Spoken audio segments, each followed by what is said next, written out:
Hey everyone, how y'all doing? Welcome and welcome back to my channel, and welcome to another Which BookTube Friend Knows My Reading Taste the Best reading vlog. So last year I posted a video titled Which BookTube Friend Knows My Reading Taste the Best, and it was between my friends Julia and Peyton, and I decided to make it a series where I pit a bunch of my friends against each other to see who knows my reading taste the best, and I decided to take the winner of each video to the next round. So round one was Peyton and Julia. Peyton was the winner. You guys can go check the video up above in the cards if you've not seen it already. So for this round it is Peyton versus Lisa. I am so excited for this video. I have so much fun making these and I'm really excited for this one. Oh, I think it's gonna be a good one. So without further ado, I just want to get right on into this video. So we're gonna start off with Peyton's picks. Hey Brittany and Bookers, today I'm recommending Brittany two books that I love that I think she will love. I'm going against Lisa, and I'm sorry Lisa, but you're going down. You have some good books to recommend, I'm sure, but me? I got some good ones too. So I think this is gonna go well. Last time I was the winner, just saying, I was the winner between me and Julia, but it was a close one and Brittany said I didn't really take a risk. I picked two YA contemporaries and that's her favorite type of thing to read. This time I did one safe read and one maybe risky read, and I think Lisa's doing the same thing. The first one is the safe read, which is Felix Ever After by Case and Calendar. It's a YA contemporary romance that deals with a trans main character boy pretty much coming of age, you know, just figuring himself out and dealing with stupid people as well. I think she's gonna love this. I really enjoyed it. Typically she is really into YA and contemporaries, especially LGBTQ+ fiction. We love that stuff. I just feel like she's gonna be here for this. I was here for it. I was kind of iffy, like maybe thinking it was a 4 stars, but by the end, like everything just came together and it was just so beautifully written and so important. I feel like this is something that so many trans readers are going to, you know, hold and love so much. It's written by a trans author as well, so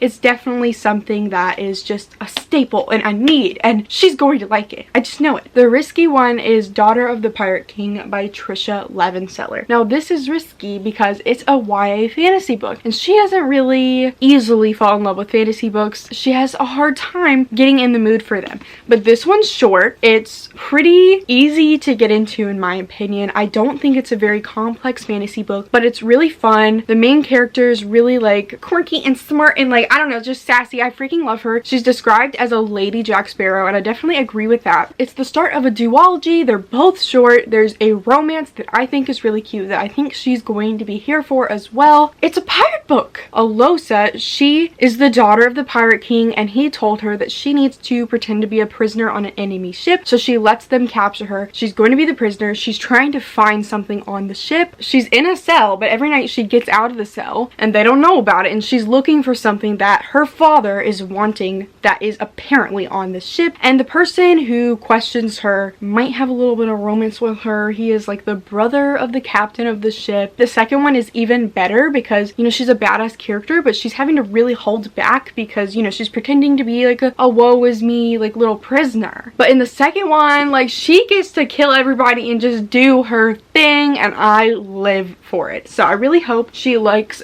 both of my picks, hoping I can win another round of this video. Like, for real, I think I can do it. Okay, so I've started Felix Ever After, and I'm on page 26, and so far I'm enjoying it. I mean, nothing's really happened. We're only 26 pages in, but I can already tell that this is going to be like a really impactful and powerful book, and I'm so excited for it. But I just read this paragraph at the end of page 26, and I was just like, whoa. Like, it was really well written and it really like packed in that punch. I'm not gonna read the entire part to you, but I really liked this like one line in particular. It says, "Those questions begin to pull on this thread of anxiety, and I'm afraid if I pull too hard, I'll unweave and become completely undone." Such a good line. And then like the next part's really good too. I don't know. I'm so far enjoying the writing style of this book. I mean, I've been wanting to read this book for a while, so I'm glad that I'm finally getting to it. So I'm about to start chapter 3 and I'm excited to continue and kind of see where the story goes. Okay, I don't know if this is a spoiler or not, but if you don't want to know like any specific details about this book, just like skip ahead a little bit. But oh my god, Felix is talking about how he went on a couple of dates with this girl and they just like weren't going well. They were really awkward, and by like the 3rd date she said that she couldn't put her finger on why she didn't like him. So she basically said, "I figured it out. You're a misogynist." And he was like, how? Like, what did I do? Like, I'm sorry? And she was like, well, I figure that because you chose to be a man instead of a woman, that seems pretty misogynistic to me. Like, how can you be a feminist but choose to be a man? And I was like, I want to cry. Like, that's so messed up. I really hope that character comes around in the end and realizes that what she said was hurtful and completely inaccurate. And also, like, you didn't choose to be trans, you just are.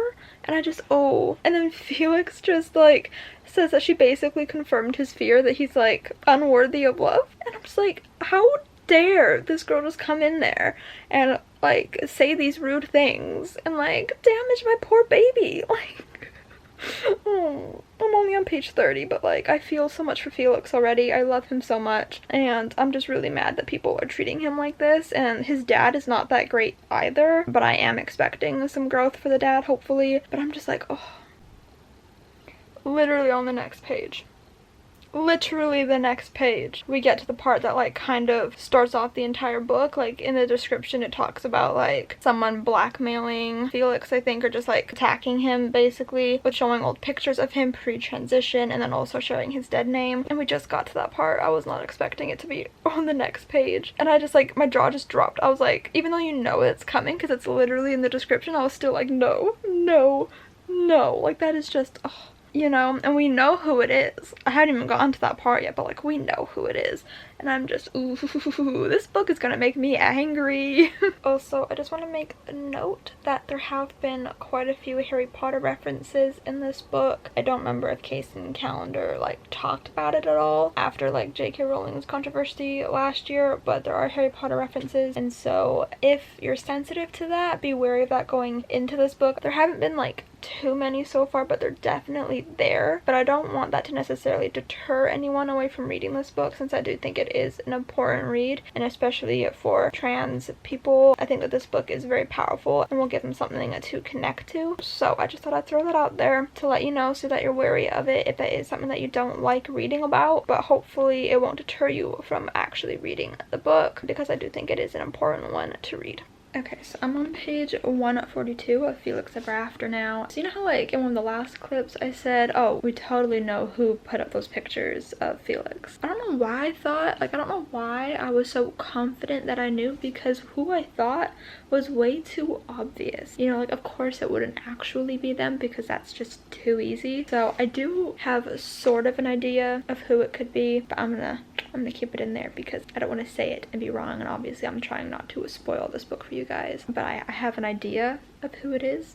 I have a prediction, if you will. But I'm enjoying this book so far. I'm not sure if I'm, like, loving where the romance is going. So I know that we end up in a quasi-love triangle. What even is that? I don't know what a quasi-love triangle is, and I don't think Google is gonna give me the answer. What's a quasi-love triangle? Okay, I don't know what a quasi-love triangle is, but I know that that is the situation that we're gonna end up in. We haven't gotten there yet, but, like, I don't know how to feel about it, you know? I know one person that I think is gonna be in the love triangle thing. I have a prediction on who else is gonna be in it. I don't really know what's gonna be happening here. I am intrigued to find out, though. So I feel like this book is going to be a wild ride. I'm almost halfway through, which is really exciting, and I am enjoying my time reading it. I really like the writing style and everything and the characters, so I am very excited to continue. Okay, I am now on page 284, and I'm getting stressed out, okay, because things are happening. Things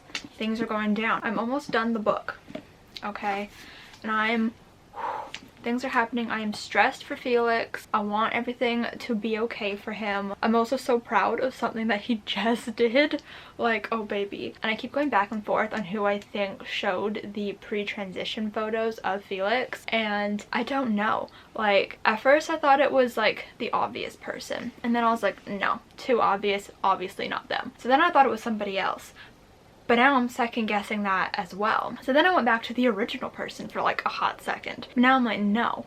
So now I'm, like, really nervous because I don't know who it is. Oh, so I'm assuming we're gonna find out soon because like there's literally hardly any book left, and I just want everything to be okay. So I'm really connecting to Felix and his like desire to be loved. I've never been in love, but I would really like to be. And that's kind of how Felix is. And so there would be like these like long passages either through a text message to somebody or through his own inner monologue where he's talking about that desire to be loved and to be in love and even to like be broken up with and then finding love again. And I just, oh, I feel that, I want that, and I just, oh, I really connect to that aspect of Felix. And I also connect partially to the aspect of Felix where he always feels like people are gonna leave, or that people are gonna love him for like a minute and then they're gonna leave. I kind of constantly feel like, oh yeah, like you like me now, but like you're not gonna like me for like a long time. Like there's no way that somebody could love me for like a long period of time. Like there's no way. And that's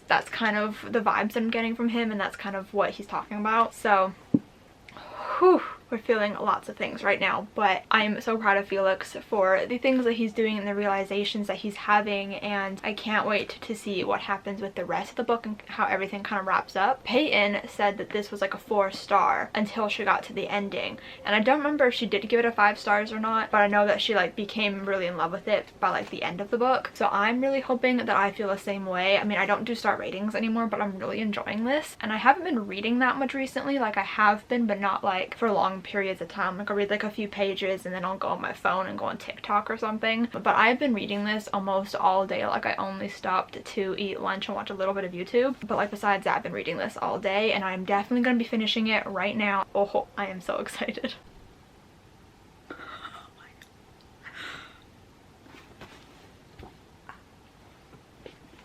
I did not see that coming.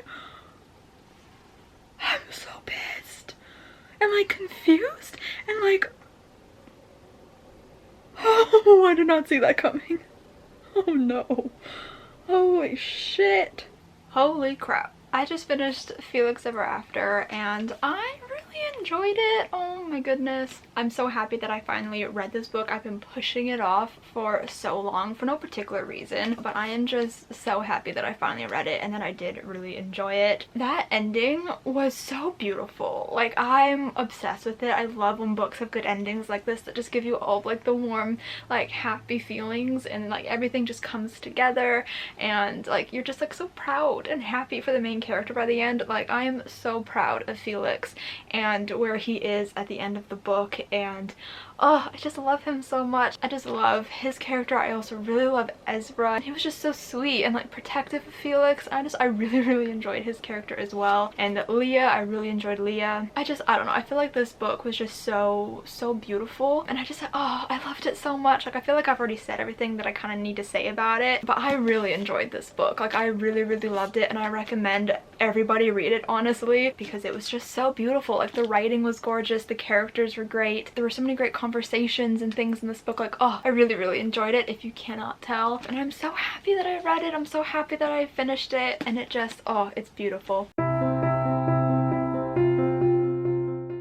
Okay, so I've started listening to Daughter of the Pirate King, which is Peyton's second pick for me. This was like her risk taker book, the one that she wasn't sure if I was going to enjoy or not. I am 3 hours and 27 minutes into it, which is almost halfway through, and I did this all in one sitting because I was working on bullet journal spreads, so I was just kind of listening while I was doing that. So I was able to get quite a the way through it, and it's a pretty like quick and easy read. It's also just like a short book in general, but it seems to be like easy to read in terms of the actual content of the book. Like it's not hard to understand or anything like that. Like it's a pretty straightforward kind of story. So far, I like the main character. I don't have any like specific thoughts about her. I think that she is pretty cool. I think things are starting to happen between our main character and the love interest, which is pretty exciting. Peyton did say that she thought that I was going to enjoy the romance, which I can definitely see why she thought that I would enjoy that. It's got kind of like rivals to lovers kinds of thing, or like enemies to lovers type of things, or forbidden romance. I don't know, it's got some sort of trope going on that I'm here for, whatever it is. Now, I don't typically read books about pirates. Like the only thing that I could really think of that has like pirates in it is I guess A Darker Shade of Magic, particularly like in the second book, and I really enjoyed that. So I do think I have the capacity to enjoy this book, and it is only a duology, so if I do end up enjoying this book, I could see myself continuing on with the next one. Yeah, so far I think it's like an an interesting concept. The main character is pretending to be a prisoner, but really she's like a spy for her dad, who is a pirate king. I really like that, how she's kind of like all undercover and stuff. So hoping that I continue to enjoy it and start to enjoy it maybe even a bit more, because right now it just kind of seems like an average book for me. She also did say that this one's a gamble because it is a YA fantasy, and fantasies are typically hard for me to get through, although this one doesn't seem like it's like an intense fantasy or like a high fantasy, which is the type of fantasy that I typically struggle with. Regular fantasy tends to be okay. It just, because contemporary is my favorite genre, it takes a bit more for me to want to pick up a YA fantasy, but so far this one has the potential to be enjoyable. So I'm hoping that it doesn't like go down at some point. Like I'm hoping it stays consistently enjoyable or just like keeps rising in the enjoyment factor. Since we are almost halfway through, I am kind of expecting for things to get a bit crazier, because so far like things have been happening, some killing has happened. I just kind of want a bit more from the story, like a bit more excitement, I guess. I want it to get some sort of reaction out of me, you know? So that's just kind of how I'm feeling at the moment. But so far things are looking good, I think.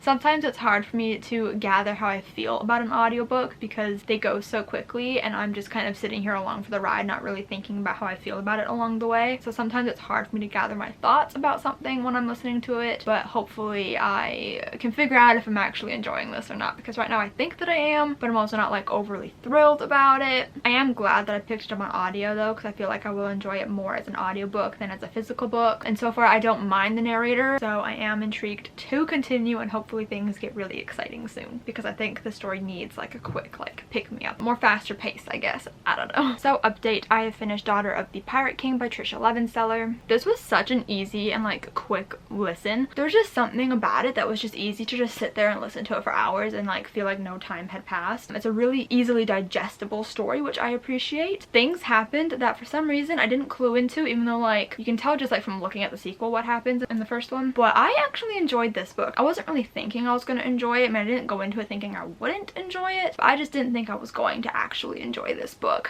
Fantasy-esque books are typically hit or miss for me, but this one was like more of a hit than a miss. Like I'm not obsessed with it by any means, but I am currently listening to the sequel now, and so like that means something if I just like jumped into the next book. I mean, it was there, it was available, so I was like, oh, why not? It was good, you know? It was good. I didn't mind the writing style. I mean, I don't know if there was anything special about it, but I did like it. I like where the story went as well. Like I really enjoyed the whole arc of the story. The characters were fun. I really liked the romance and like the dynamics that it had. They didn't want to be liking each other. It kind of had like forbidden love feels to it kind of, and there's just like a lot of emotions there, which I really enjoyed, and a lot of like tension, which was just amazing. I really like the main character and how just like badass she is, and how she's like, yeah, I'm gonna kill you and I don't care. I don't know why we love murder so much in books when like it's a complete no-go in real life. Anyways, yeah, overall I enjoyed it. So like good on you, Peyton, for actually finding like a fantasy book that I would enjoy. It's not similar to really anything else that I've read before, so that's fun. I don't really read books about pirates or sirens or anything of the sort, but I actually really enjoyed it, so I'm really happy about that. Actually, I think this was good. I'm glad that I read it. I think that was a success. Like, I'm pretty happy at the moment.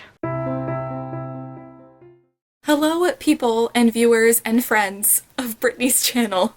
Can you tell I'm intimidated to be talking to people not on my own channel? Hello. So Brittany kindly asked me to recommend her some books, and I think I'm going to be going up against Peyton to see who knows Brittany best. I'm a little concerned, I'm not gonna lie, but it's okay. So I have two options for Brittany to read. One, I think she's going to really love it, and one, I'm not so sure. I'm mostly using this as an opportunity to force her to read one of my favorite books, so there's that. So the first one that I'm recommending to Brittany is Lovin Gelato by Jenna Evans Welch. So this is a YA contemporary that takes place in Tuscany, Italy, so that by itself, it makes it great. But I'm actually not a huge YA contemporary fan, but the fact that I loved this, I think means maybe something, and I know Brittany loves YA contemporary, so I feel like she will love this. I'm actually surprised she hasn't read this already. In this book, our main character actually has just recently lost her mom to cancer, and her mom's like dying wish was for her to get to know her father, who she's never met before, really didn't know anything about him before her mother passed away. So she moves to Italy over the summer to get to know her father, but obviously she's still mourning her mom, so she's dealing with grief, as well as this mysterious guy who she's never met that is supposed to be her father. So there's a mixture of more heavier, serious topics, as well as a cute romance and that type of thing as well. So I just think it's going to be something Brittany will really like. At least I hope, because I want to win. The next book that I'm forcing Brittany to read is one that she said she would never read, and that is An Ember in the Ashes by Saba Tahir. Who would I be if I wasn't forcing somebody to read this book? It's my duty. So this is a fantasy where our main character, Laya, has just witnessed her brother get arrested for treason, and she kind of has no other family besides him, so she's determined to get him back. So she joins up with the rebels of this world to kind of get him back, and in return for the rebels helping find her brother, they want her to sneak in to the military academy for this world and spy on the kind of person in charge of the military academy and see what's going on there. And we're also following Elias, who is at this military academy, and there's a competition element, there's romance, there's angst, there's drama, there's a lot of stuff going on in this book, and I feel like Brittany has to like it. I mean, this is a bit of a wild card. I don't know if Brittany's going to enjoy this because she has said that she was never planning on reading it, so I'm taking this as an opportunity to force her to read it. So these are my two choices for you, Brittany. I hope you like them, and if not, I'm sorry. Okay, so I started Lovin Gelato, which is one of Lisa's picks, and I'm only 22 minutes into it. I started it the other night before I went to bed and just didn't continue the next day. I've been in like a huge music mood recently, so I just haven't been reading. I don't even remember what happened in those 22 minutes, do I? I mean, yeah, okay, I do. There's like stuff happening with the main character and her mom. Her mom was sick, and then her like mom's wish was for the main character to go to Italy to like stay with her friend, who she finds out is her dad.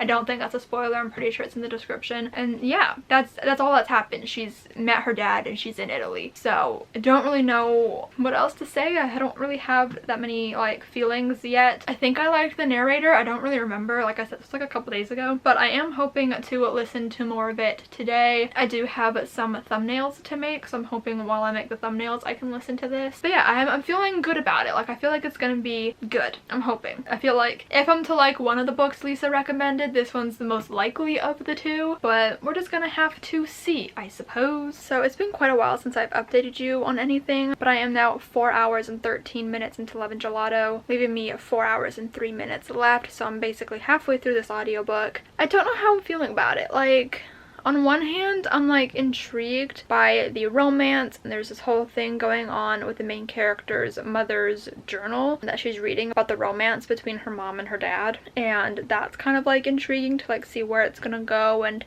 everything like that. But overall, I'm not that intrigued, you know? So far I'm just kind of listening to it and it's okay. I'm also kind of intrigued by the possible romance that's happening. Maybe I'm assuming what the romance is and I'm like intrigued by it, but I'm not 100% sure. I'm finding that whenever somebody tells me that they don't like contemporaries, and so if they do like it, that must mean that I'll like it, I find that I'm less likely to enjoy it almost. Like, Lisa is not the hugest contemporary romance fan. She typically reads like fantasies and whatnot, and so she said that, oh, she liked this one and that must mean that I'll like it, and I was excited. And I'm thinking that maybe it's just because that they don't read contemporary very often, and so like they expect less from the genre maybe, but because I read so much of it that like I need something like really amazing to kind of stand out almost. I don't know. I don't know if that actually means anything or if that's just me talking nonsense, but I am enjoying it. Like, it's not awful. I have no like complaints about it. I'm just finding that there's nothing like special about it, but I'm not hating it, also not loving it. It's just very middle of the road for me right now, but we're only halfway through. Maybe something amazing will happen in the second half that will like turn this entire thing around, which I'm hoping for because I like to enjoy books. But I also know that there's more books in this series. Like, I know there's another one, but I think there might even be a third one, and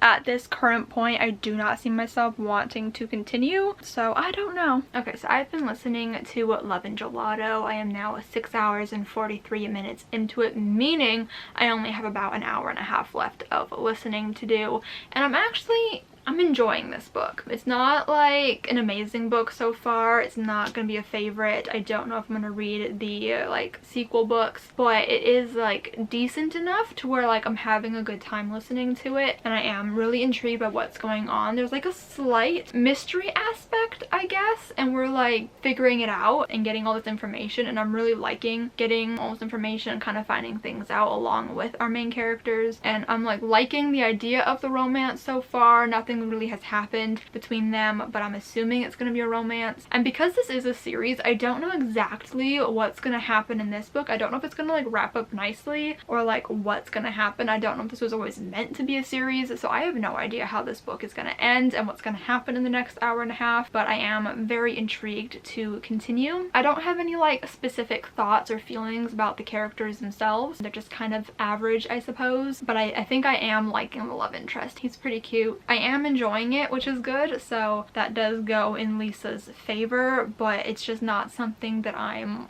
obsessed with and like fangirling over, and it probably would not be something that I would want to own just because I don't see myself ever wanting to reread it. But like I said, I am having a good time listening to it. I don't dread listening to it, if that means anything. So hopefully I can finish this soon, and I will let you guys know what I think when I finish it. So I finished Lovin Gelato quite a few days ago now, and I just haven't updated you, but I did finish it. I think that I enjoyed it. I did end up liking the main character and the love interest and kind of the whole progression of their relationship and how that came to be about. I also enjoyed kind of like, it wasn't necessarily a mystery, but it kind of was, because it's all about like our main character going to live with her dad that she never knew about after her mom dies. She's reading one of her mom's old journals to kind of understand kind of the story of how she met her dad and just kind of learn more about her mom in general. And I did like enjoy that whole plot line. I guess it was the main plot. I did really enjoy that, but there's just something about the book that just like didn't wow me or anything, and I don't feel the need to read the other books. I think it is because I read so many contemporaries that there just has to be like something really special about it to make me fall in love with it. I just didn't really feel any sort of like special connection to the story. So like overall, I think this was a pretty solid read. I'm happy that I read it because it's been on my radar for years. I've just never been like that interested in it, but I am glad that I finally read it. I can definitely see why Lisa likes it and would recommend it to me, since it is just like, you know, your average contemporary book, and contemporary is my favorite genre, but I just don't think there was that element in it that made me fall in love with it or that made it feel special or to stand out. I don't think it's going to be a book that I think about a lot in the future. It's just not something that I think is going to stick with me, but I am glad that I read it. I did overall enjoy it, but it was just kind of like an average read.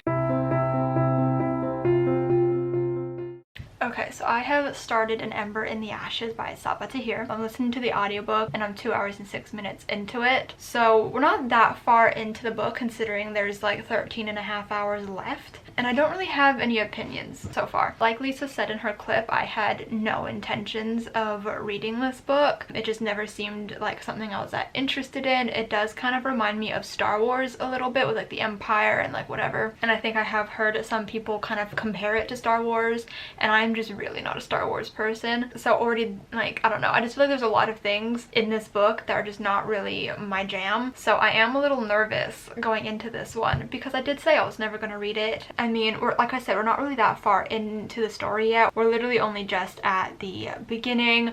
I'm not sure if I'm liking the narrator for the story. So there are two narrators, one for Laia and one for Elias. I feel like those names are really similar together, and I don't know if I would have chosen that name choice because they're very similar sounding. I don't really know where the story is going. I genuinely don't know much about the plot of this book. I don't really have any thoughts or opinions on it yet. So I'm now at 9 hours and 2 minutes into an Ember in the Ashes, which means I have about 6.5 hours left of the audiobook. I really should stop listening to audiobooks for these videos because I find that it's so difficult to formulate my thoughts on an audiobook while I'm listening to it because my attention's always like divided. While I was listening to the majority of this today, I was doing my bullet journal spreads, and so my full attention wasn't on the book. I mean, I was paying attention, like I know what happened while I was listening, but my brain just isn't thinking, oh, how am I feeling about this, because I don't pause to like think about it or like react to anything. There was a moment where like my jaw kind of dropped a little bit and I was like, oh, that was crazy. But like besides that, I haven't really had any reactions or too many thoughts. I'm not disliking it, which is a good thing considering I said I would never read this book. It's a good thing that I'm not like just outright hating it. I do think that it's not necessarily a book that I would pick up myself, which is why I always said I would never read it. I think I like the character of Elias. I don't really have that many opinions on Laia. But yeah, like I don't know. I'm having a hard time forming opinions on it, which is unfortunate for the sake of this video. But I think, yeah, I think the only thing that I can say is that I'm not hating it, but I'm also not loving it. And at this point in the audiobook, I'm not sure if I would continue on with the rest of the series. I just don't know if I care enough to get the full story since there are 3 other books. I don't think it's a bad book. Like, I don't think the writing is bad. I don't think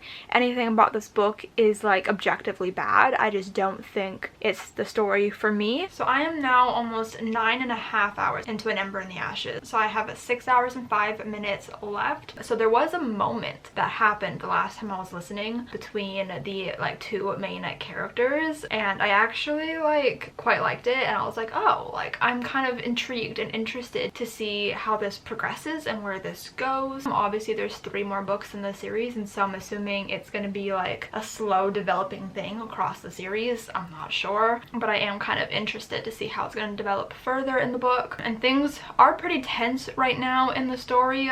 Things are happening. We're in the middle of the book, so that does tend to happen. So there are some tense things happening, but I'm still not fully invested in the story. Like, I'm listening, I'm acknowledging that things are tense, but I don't care that much. I mean, I care a little bit, but not like enough to fully enjoy the book, I don't think. I'm just having like a hard time connecting to the story. I think like there's a disconnect between me and the book, and I don't know if that's a result of me listening to the audiobook and doing other things while I'm listening, or if it's just the story in general not connecting with me. I'm not sure. But where I'm standing right now, I am not that invested, but the only part that I'm like really invested in, sort of, not even like a lot, so like don't get all excited, but like I'm a little invested in the romance, and that's about it. Planning on finishing the audiobook today, so we will see how that goes. Okay, so I finished An Ember in the Ashes by Sabata here. Those are words I never thought that I would say. Now here's the thing, I don't have solid opinions on it. I just don't. I finished it hours ago, like hours and hours and hours and hours ago, and I was really hoping that with like time after finishing it that I would like come to terms with my feelings and be able to express them better for you guys,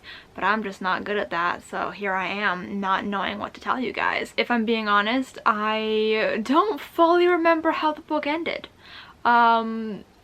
Like I vaguely remember, but like I don't remember how it actually, like what like the last few like lines were, or like the final scenario that we ended off on. Like I don't remember. Here's what I will tell you. I didn't hate it. I didn't even dislike it. I thought it was okay. I don't think it's a bad book. I don't think the writing was bad. I don't think anything objectively about this book is bad. I just think maybe it wasn't for me. I just think that the genre isn't really my thing. Like it's not something that I reach for very often. I am kind of intrigued to continue. That doesn't mean that I will, but there's like a seed of intrigue in my head to know what's gonna happen with the romance, what's gonna happen with certain things, because certain things were not wrapped up in this book because there are 3 more books in the series. I think objectively it was pretty good. I just think that maybe it wasn't the story for me, which we knew going into this that was a possibility because this was a book that I said I never planned on reading. I wish I had better news for you guys. Like I really was hoping I'd go into this, you know, with the doubt that I would like it and that I would come out being obsessed with it, but I'm just not. Okay, so it's the end of the vlog. It is time to pick the winner of this challenge. So just to recap, for Peyton's books, I read Felix Ever After by Kason Calendar and Daughter of the Pirate King. I really loved Felix Ever After, and I did enjoy Daughter of the Pirate King enough to at least read the sequel like almost immediately after. Then for Lisa's picks, I read Lovin Gelato and An Ember in the Ashes by Sabata. So I enjoyed Lovin Gelato a decent amount. I ended up becoming invested by the end, but not enough to continue on with the series. And I didn't hate An Ember in the Ashes, but I also didn't like An Ember in the Ashes necessarily, and I haven't yet decided if I'm going to continue on with the series yet. So, who is the winner? I've had quite a few days to think about this. This was a bit of another tough one, but I think a little bit easier than the last round. So because for the last round, I felt like Peyton didn't take any risks with her book. She chose 2 YA contemporaries, which to me felt like really safe bets, which I said in that video, I think I'm not like putting that against her. Like I told them to pick books they think I would enjoy because they're trying to